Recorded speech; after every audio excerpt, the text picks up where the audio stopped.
umaga, class. Ako nga pala si Binibining Aileen, ang magiging guro sa asignaturang ito. Magsitayo ang lahat para sa ating panimulang panalangin. Aking nanyahan si Binibining Ubinita. Amen. Manatiling nakatayo, class, para sa ating inersisyo. Class, alam niyo ba ang kantang paa, tuhod, balik at ulo? Alam niyo ba yung class? Ayan! Sabayan niyo ako. Paa, tuhod, balik at ulo. Paa, tuhod, balik at ulo. Ayan! Magaling! Salamat, class, sa inyong cooperation. Okay, bago kayo umupo, class, pakihanay yung mga upuan at pakipulot ang mga basura na nasa sahig. At ihanda niyo yung sarili na magiging komportable at presentable kayo para sa ating talakayan ngayong araw na ito. Kung Binibining kalihim, may lumiban ba sa klase ngayon? Wala? Napakahusay kung wala. Class, bigyan niyo yung mga sarili ng what a nice clap. 1, 2, 3. 1, 2, 3. What a nice clap. Okay. Class, ngayong umagang ito ay may upang maging manatili ang kaayusan ng daloy sa ating talakayan ngayong umaga, ay meron akong hinanda sa inyo ng mga alintuntunin, class. Ito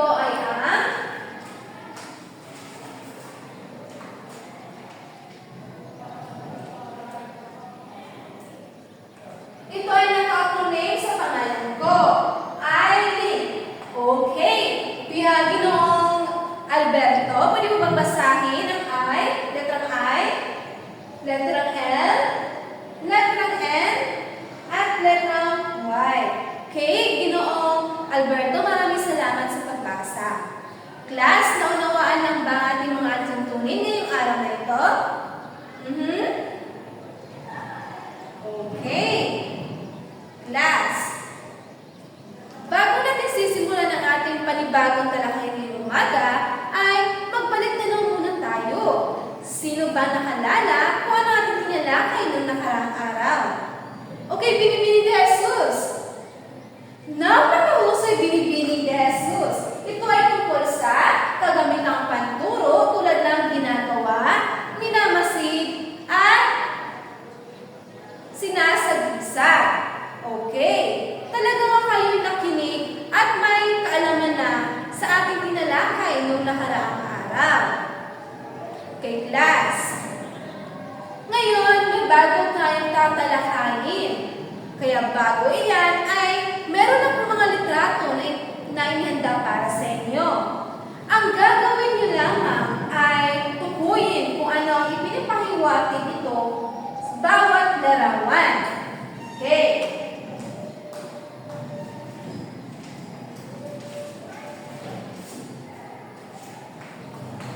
Okay, class. Ang unang larawan.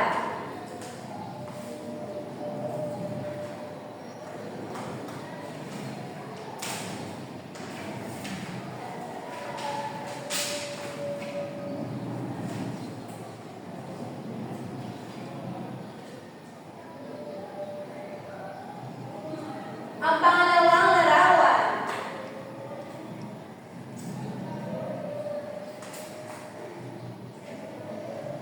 At ang panghuling larawan.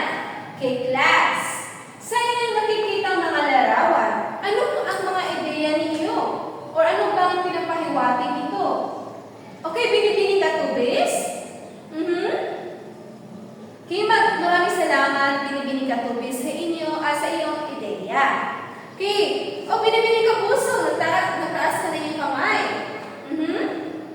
Okay, maraming salamat, Binibining Kapuso.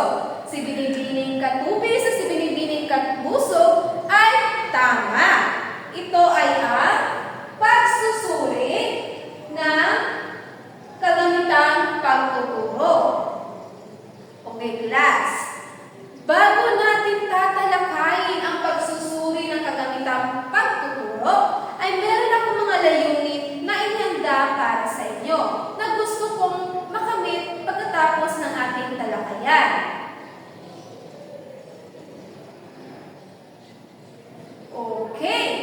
Ginoong Jeffrey, pwede mo bang basahin ang ating mga layunin?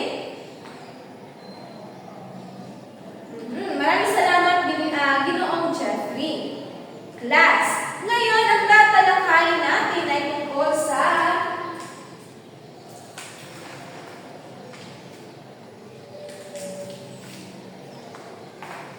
pagsusuri ng kagamitang pagtuturo. Class, may ideya ba kayo? Kung pag sinasabi natin pagsusuri, ano kaya ang definisyon or ideya ninyo? Yes, binibining Zoilo. Tama, binibining Zoilo. Maraming salamat binibining Zoilo sa iyong ideya. Class, pag sinasabi natin pagsusuri ng kagamitang pagtuturo, ang pagsusuri ng kagamitan ay isang mahalagang proseso sa pagtuturo. Class, ito ay isang sistematikong pagsusuri ng mga materyales na ginagamit sa pagtuturo upang matukoy ang bisa at kausayan sa pag-abot ng layunin sa pagtuturo. Okay, naiintindihan ng ba, class? Magaling! Okay, ngayon, class, may mga epektibong kagamitan na dapat isaalang-alang. Ito ay may 5. Ang una nito ay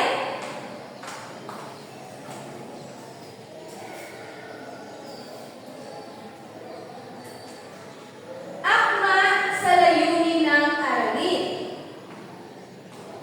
Bago yan, may ideya ka ba, binibining kakubis? Kung anong akma sa layunin ng aralin?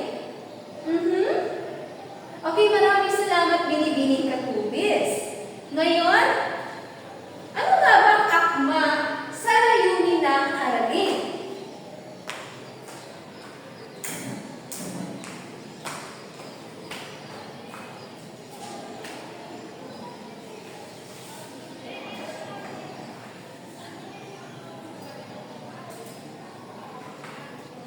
Okay, binibining ka na, yes, binibining ka na yun na. Pwede mo ba basahin ang definasyon? Okay, maraming salamat, binibining ka na yun na.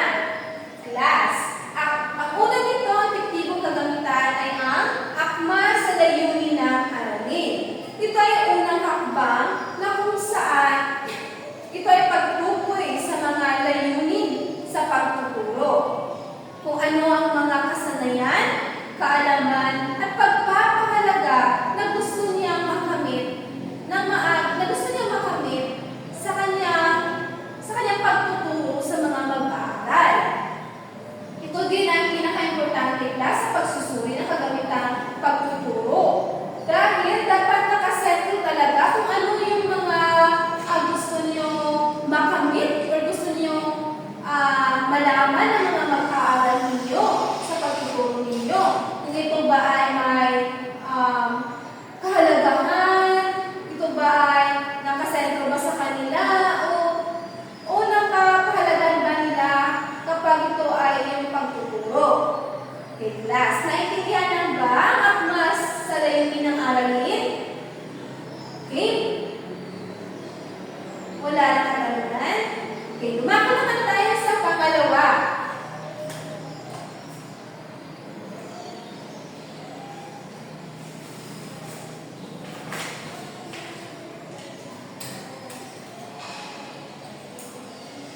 Okay, ang pangalawang class, ito ay ang binibining iminin. Okay, ito ay nauunawaan ng mga mag-aaral. Pag sinasabi natin, ito ay kalawang pagsusuri o epektibong kagamitan. Ito ay nauunawaan ng mga mag-aaral na kung saan na dapat ang kagamitan ay dapat malinaw. Siyempre, dapat kung ano ang mga kagamitan na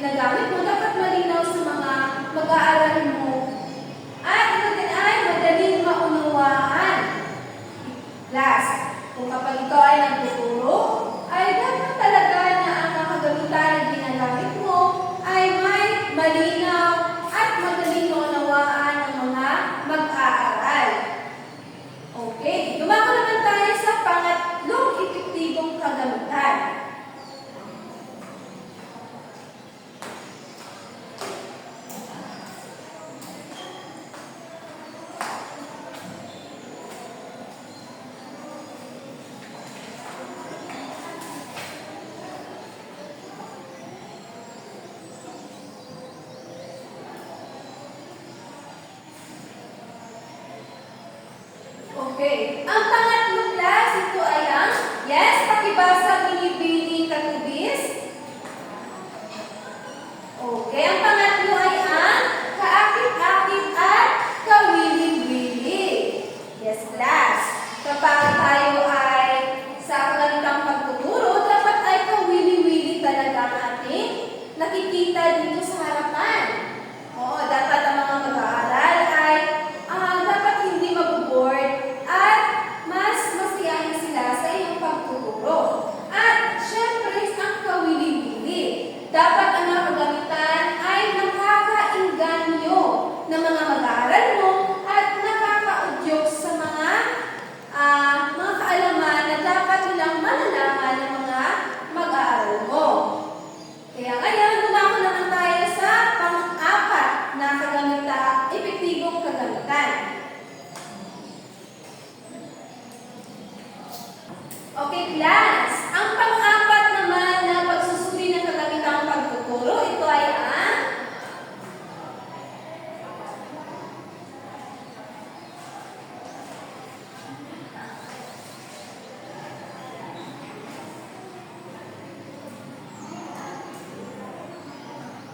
yes, ito yung pang-apat ay ang tema at napapanahon ang impormasyon.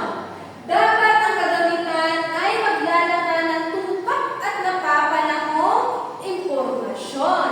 Dapat, kapag ikaw ay nagtuturo, dapat ay dapat makarelate ang mga mag-aaral mo sa mga dapat mong ituturo. At ang mga kagamitang paturo din ay dapat mga latest. Halimbawa na lamang sa mga kapag ka nagbibigay ng aktibidad naman sa iyong mag-aaral. Dapat ay yung mga maiganyo sila. Dapat hindi yung mga mag-board lang sila, ulit-ulit na nakikita nila. Dapat talaga na may tama at napapanahon ang impormasyon na dapat nilang malaman, na dapat nilang makita, at dapat nilang malilinang sa kanilang ginagawa. Class, yes, binibining? Yes, binibining sa putalo? May dadagdag ka ba? Okay, maraming salamat binibining sa putalo sa iyo. Nadagdag na ideya. Okay, ayan class. Wala ba katanungan sa ikaapat na epektibong kagamitan? Wala na? Okay, dumako naman tayo sa panghuli. Ito ay ang nagsusulong ng aktibong pagkatuto. Ano nga ba ang ibig sabihin nito?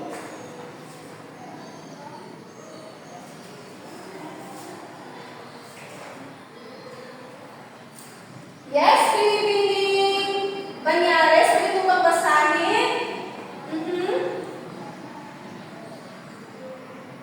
Okay, maraming salamat binibining Banyares. Panghuli na aktibong kagamitan ay nagsusulong ng aktibong pagkatuto na dapat ang kagamitan ay dapat na mag-udyok sa mga mag-aaral na maging aktibong palahok sa kanilang pag-aaral.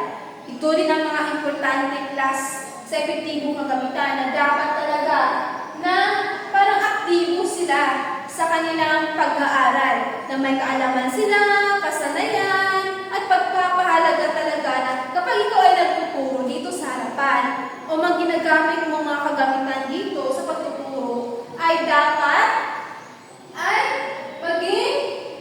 mag-uudyok sila na aktibong kalahok talaga, na mag-participation sila, na dapat makita nila na itong mga gawain na ito ay dapat gawin ko, ay dapat talaga na ang mga aktibo talaga ang mga mag-aaral mo. Dapat mga kagamitan pagturo mo talaga ay nakaka-attract sa mga mag-aaral mo at maaktibo talaga sila. Okay, class. Naunawaan na ba ang epektibong kagamitan?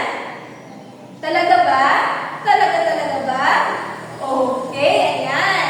Dahil wala na kayong mga katanungan at klarifikasyon, ay ngayon sa puntong ito ay magkakaroon tayo ng pangkatang gawain.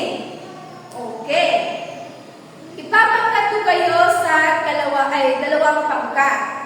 Okay. Simulan mo, Ginoong Alberto, hanggang kay Binibini Zoilo. Okay, ayan. May mga pangkat na kayo. Sino ang unang pangkat? Taas ang kamay. Okay? Unang pangkat, dito kayo.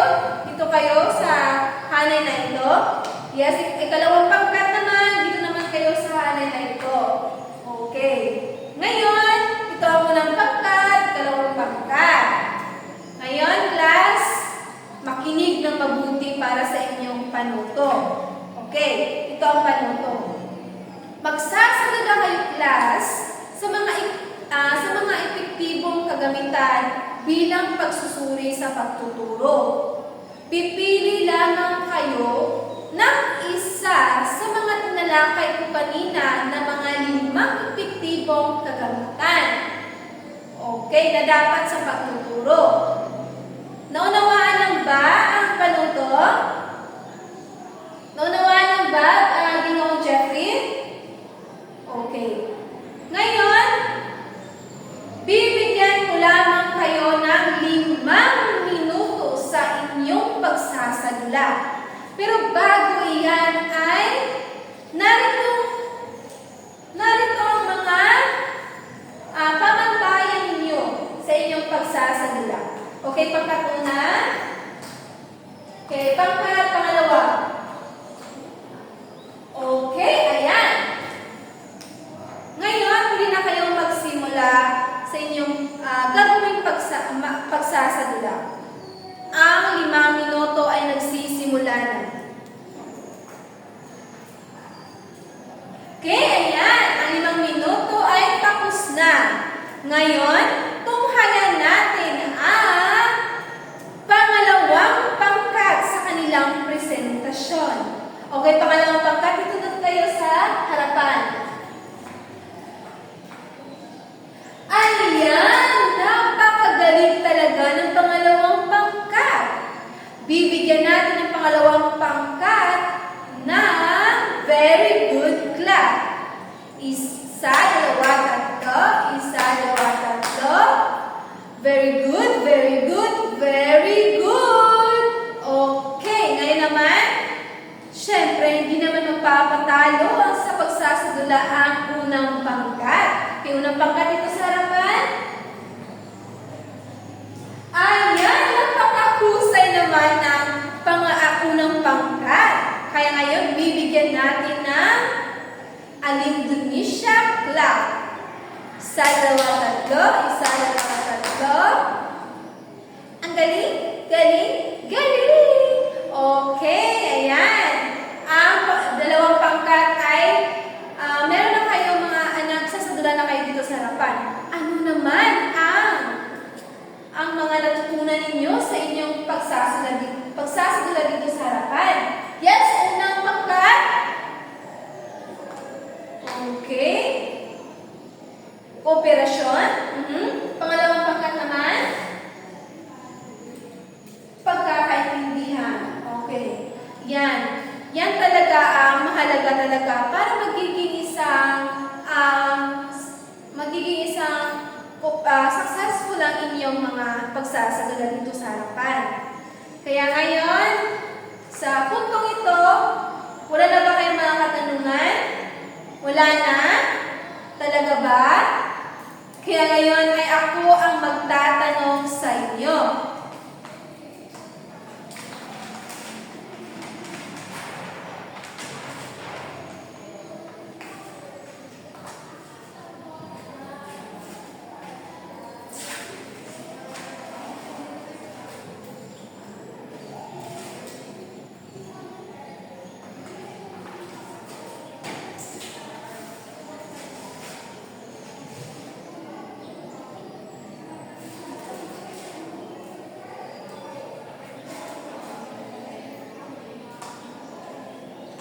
Okay, dahil wala nang katanungan, ay ako magtatanong sa inyo.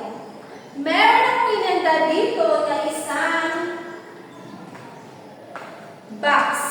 Okay, isang box na kung saan napakaloob dito ang inyong mga pangalan.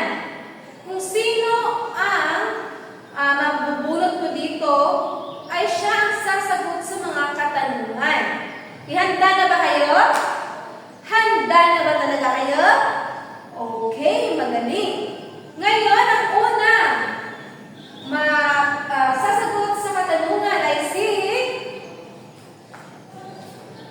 Binibining Alibo. Okay, tumayo ka, Binibining Alibo. Ang iyong katanungan ay sa mga pagsusuri na ating tinalakay kanina lamang ay ano ang halaga sa pag-aaral sa mga ito? Okay, pwede mo lang sagutin? Okay, maraming salamat, Binibining Alibo, sa iyong opinion. Ang ngayon naman ay pangalawang katanungan na tayo. Ang sasagot nito ay si Ginoong Yago. Ang iyong katanungan ay, ano ang ating topiko na tinalakay kanina? Okay, napakagaling mo talaga, Ginoong Yago. Ito ay tungkol sa pagsusuri ng kagamitang pagtuturo. Ngayon, sino kaya ang napakaswerte na mabunot ko sa panghuling katanungan? Okay, si Binibining Kadayuna. Okay, tumayo ka, Binibining Kadayuna. Ang iyong katanungan ay ito. Ano ang kalagahan ng kagamitang pagtuturo? Okay, maraming salamat, Binibining Kadayuna. Class, napakalaga talaga ang mga kagamitang pagtuturo na kung saan ito nagbibigay sa atin. Kung paano or anong talaga ang mga gusto nating akma sa mga layunin or gusto nating maging aktibo ang ating mga estudyante or mga mag-aaral dito sa klase natin. Okay. Ito din napakahalaga para mas malaman natin ang mga mas mapalawak natin ng kasanayan, kaalaman at pagpapahalaga sa bawat pag-aaral na ating inaaral sa ating mga mag-aaral. Okay, ngayon, wala na kayo, dahil natanay na sagutan nyo ng mga katanungan, alam ko may mga kaalaman na kayo tungkol sa ating tinalakay kanina, ay magkakaroon tayo ng maikling pagsusulit. Okay. Class, kumuha lamang kayo ng isang kapat na papel. Okay. Meron na ba papel lahat? Meron na. Okay. Class, makinig ng buti para sa ating panuto. Ang panuto ay sasagutan nyo lamang ang mga sumusunod na katanungan. At meron na pinagda dito na piece paper na kung saan nandito ang mga katanungan at sa kalahating papel nyo ilagay ang mga answer ninyo. Okay, naiintindihan ng ba, class? Nagkakaintindihan ng ba tayo? Okay.